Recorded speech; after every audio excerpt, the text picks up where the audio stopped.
أعوذ بالله من الشيطان الرجيم بسم الله الرحمن الرحيم وما كان لمؤمن أن يقتل مؤمنا إلا خطأ ومن قتل مؤمنا خطأ فتحرير رقبة مؤمنة ودية مسلمة إلى أهله إلا أن يصدقوا فإن كان من قوم عدو لكم وهو مؤمن فتحرير رقبة مؤمنة وإن كان من قوم بينكم وبينهم ميثاق فدية مسلمة إلى أهله وتحرير رقبة مؤمنة فمن لم يجد فصيام شهرين متتابعين توبة من الله وكان الله عليما حكيما ومن يقتل مؤمنا متعمدا فجزاؤه جهنم خالدا فيها وغضب الله عليه ولعنه وأعد له عذابا عظيما صدق اللہ العظیم۔ آج کے درس میں اللہ رب العزت حقوق العباد میں سے جو سب سے بڑا گناہ ہے اس کو بیان فرمائیں گے، اور وہ ہے کسی مسلمان کو قتل کرنا۔ کسی مسلمان کو جان بوجھ کر قتل کرنا۔ قرآن کہتا ہے کہ ایک بندے کے قتل سے گویا کہ انسانیت کا قتل کرنا ہے، اور ایک بندے کو قتل کرنے کے بارے میں اللہ کا قرآن کہتا ہے اس بندے کی سزا آخرت کے اعتبار سے جہنم اس کا مقدر ہے، اور دنیا کے اعتبار سے اللہ کے پیغمبر نے فرمایا اس کو دیت بھی دینی پڑے گی، قصاصاً اس کو قتل بھی کیا جائے گا۔ مختلف صورتیں ہیں جی، مختلف حکم ہیں، مختلف سزائیں ہیں۔ تو دیکھیں جی، قتل حقوق العباد میں سے وہ سب سے بڑا گناہ ہے۔ محشر کے میدان میں جب حقوق العباد کے بارے میں سوال ہوگا تو سب سے پہلے قتل کے بارے میں سوال کیا جائے گا، اور حقوق اللہ میں سے جب سوال کیا جائے گا تو سب سے پہلے نماز کے بارے میں سوال کیا جائے گا۔ تو فرمایا کہ کسی مسلمان کے لیے، کسی مومن کی یہ شان نہیں ہے کہ وہ مومن بھائی کو قتل کرے۔ عام طور پر فقہا قتل کی 3 صورتیں بیان فرماتے ہیں۔ ایک ہوتا ہے قتل عمد، جان بوجھ کر کسی کو قتل کرنا۔ ایک ہوتا ہے قتل شبہ عمد، کہ جان بوجھ کر قتل کرنے کا ارادہ نہیں تھا، بندہ قتل ہو گیا۔ ایک ہوتا ہے قتل خطا۔ اب دیکھیں جی، قتل عمد وہ قتل ہے کہ جس کے اندر قتل کرنے والا بندہ سامنے والے بندے کو اس نیت سے مارتا ہے، اور جس چیز کے ساتھ مارتا ہے وہ چیز بھی ایسی ہے جس سے عموماً بندہ قتل ہو جاتا ہے، تو یہ قتل عمد ہے۔ مثلا گولی ہے جی، سامنے بندہ ہے، قتل کرنے والا جان بوجھ کر اس کو قتل کر رہا ہے، اور عام طور پر گولی سے بندہ قتل ہو جاتا ہے، مر جاتا ہے جی۔ تو اب اس بندے کے بارے میں حکم یہ ہے کہ اس بندے کو قصاصاً قتل کیا جائے گا جی۔ مقتول کے جو ورثاء ہیں ان کو یہ حق دیا ہے شریعت نے، اگر چاہو تو اس بندے کو قصاصاً آپ قتل کر سکتے ہو، اور شریعت یہ بھی کہتی ہے اگر قتل نہیں کرنا چاہتے ہو تو اس بندے سے دیت لینا چاہتے ہو تو آپ دیت بھی لے سکتے ہو۔ اب دیت کتنی ہے جی؟ اگر اونٹوں کے اعتبار سے دے گا تو وہ 100 اونٹ بنتے ہیں، اگر سونے کے اعتبار سے دے گا تو وہ 1000 دینار بنتا ہے، اگر چاندی کے اعتبار سے دے گا تو وہ 10,000 درہم بنتے ہیں۔ یہ مختلف صورتیں ہیں۔ باقی پاکستان کی ہر سال جو دیت ہے وہ بدلتی رہتی ہے جی، چونکہ چاندی کا اتار چڑھاؤ ہوتا رہتا ہے، تو اس اعتبار سے دیت مقدار بھی بدلتی رہتی ہے۔ تو یہ ہے پہلا حکم، جو بندہ کسی کو جان بوجھ کر قتل کرے گا اور ایسی چیز سے قتل کرے گا جس سے بندہ عموماً قتل ہو جاتا ہے، تو اس بندے کو قصاصاً قتل کیا جائے گا۔ اگر اس کے مقتول کے ورثاء قتل نہیں کرنا چاہتے، دیت لے کر جان چھوڑنا چاہتے ہیں، تو پھر دیت اتنی لی جائے گی۔ دوسرا ہے جی قتل شبہ عمد۔ مثال کے طور پر کسی بندے نے کسی کو تھپڑ مارا، مکہ مارا بندہ مار گیا، لاٹھی ماری، سوٹی ماری، ڈنڈا مارا مر گیا، چھوٹا پتھر کنکر اٹھا کر مارا تو وہ بندہ کیا ہو گیا جی؟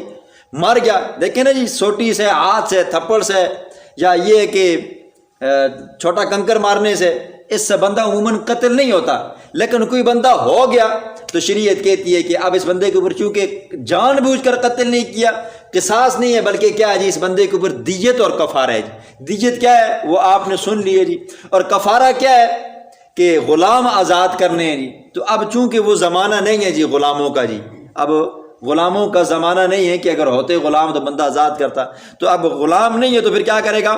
فصیام شہرین متتابعین، پے در پہ لگاتار 2 مہینے روزے رکھے گا۔ درمیان میں ایک روزہ بھی چھوٹ گیا کسی وجہ سے جی، بیماری کی وجہ سے چھوٹ گیا، تو اب دوبارہ اس بندے کو پھر 60 روزے رکھنے پڑیں گے جی۔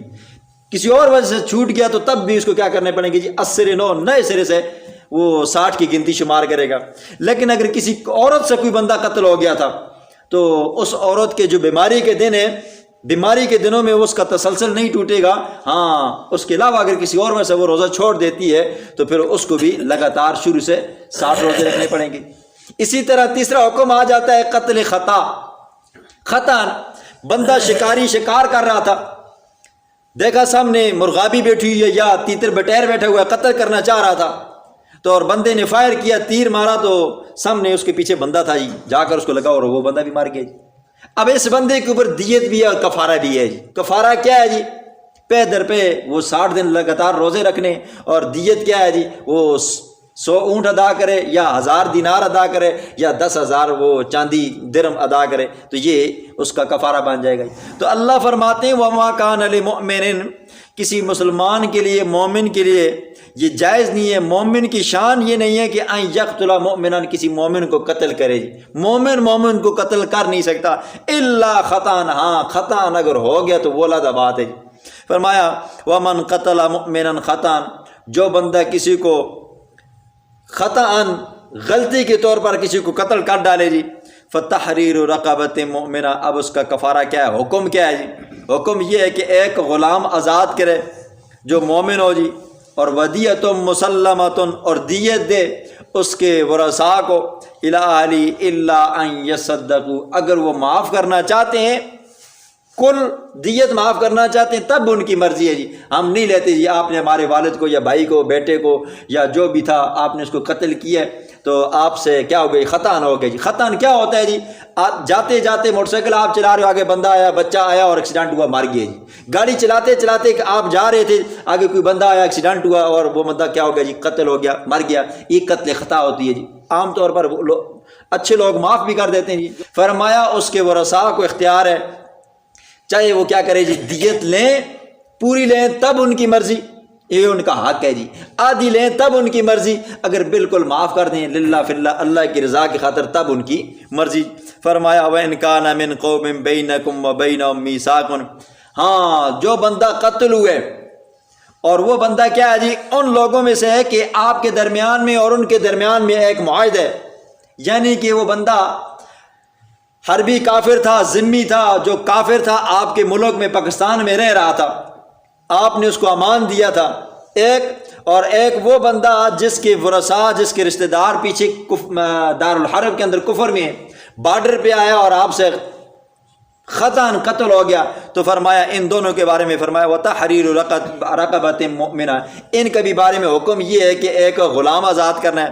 فَمَن لَمْ يَجِدْ فَصِيَامُ شَهْرَيْنِ مُتَتَابِعَيْنِ، اگر آپ کے پاس غلام نہیں ہے تو پھر آپ نے کیا کرنے جی؟ لگاتار 2 مہینے روزے رکھنے، توبۃ من اللہ، یہ اللہ کی طرف سے توبہ ہے، وَكَانَ اللَّهُ عَلِيمًا حَكِيمًا، اور اللہ خوب جانتا ہے اور حکمتوں والا ہے۔ یہ اللہ نے کیوں کیے ہیں؟ کیوں یہ حدیں مقرر کیے ہیں؟ تاکہ کل کوئی بندہ کسی کو قتل نہ کرے۔ پتہ چلے گا نا جی کہ 100 اونٹ دینا پڑے گا، 1000 دینار دینا پڑے گا یا 10,000 درہم دینے پڑیں گے، تو بندے کا عقل ٹھکانے بھی آتا ہے۔ جو ساتھی سودیا میرے ہیں ان کو پتہ ہوتا ہے جی، ایک غلطی سے کوئی بندہ قتل ہو جائے نا تو پھر جان چھڑانی بڑی مشکل ہو جاتی ہے جی۔ آگے فرمایا وَمَن يَقْتُلْ مُؤْمِنًا، یہ تو تھا قتل خطا، جو بندے سے کیا ہو گیا جی؟ خطا ان قتل ہو گیا جی، لا علمی میں، نہ سمجھی میں قتل ہو گیا، اور جو کسی کو جان بوجھ کر قتل کرے، فَجَزَاؤُهُ جہنم، اس کی سزا اور اس کا اصل ٹھکانہ تو کیا ہے جی؟ جہنم ہے، خالدن فیہا، ہمیشہ وہ اس میں رہے گا جی۔ کوئی بندہ کسی کو جان بوجھ کر قتل کرتا ہے اور اس کے قتل کو حلال سمجھتا ہے تو گویا کہ یہ بندہ مومن کے کسی مسلمان کے قتل کو حلال سمجھتا ہے تو یہ بندہ ہی کافر ہو گیا جی۔ اور جب بندہ کافر ہو جائے تو اس کی سزا کیا جی؟ خالدن فیہا، ہمیشہ وہ جہنم میں رہے گا۔ لیکن اگر کوئی مومن تھا، مومن نے مومن کو قتل کیا دشمنی کی وجہ سے یا کسی اور ضد کی وجہ سے قتل کیا، وہ جہنم کے اندر سزا ضرور بھگتے گا اس قتل کی، لیکن ایک نہ ایک دن وہ کیا ہوگا جائے گا جی؟ جہنم سے نکل کر جنت میں آئے گا۔ لیکن یہ ہے کہ حلال سمجھ کر قتل کرتا ہے تو اس کی سزا کیا جی؟ خالدن فیہا، ہمیشہ وہ جہنم میں رہے گا۔ اور وغضب اللہ علیہ، اور اللہ کا غضب ہوگا اس بندے کے اوپر، ولعنہ، اس اللہ کی لعنت ہوگی، واعد له عذابا عظیما، اور اللہ نے تیار کر کے رکھا ہوا ہے اس بندے کے لیے عذاب عظیمہ، رسوا کن عذاب، بڑا عذاب۔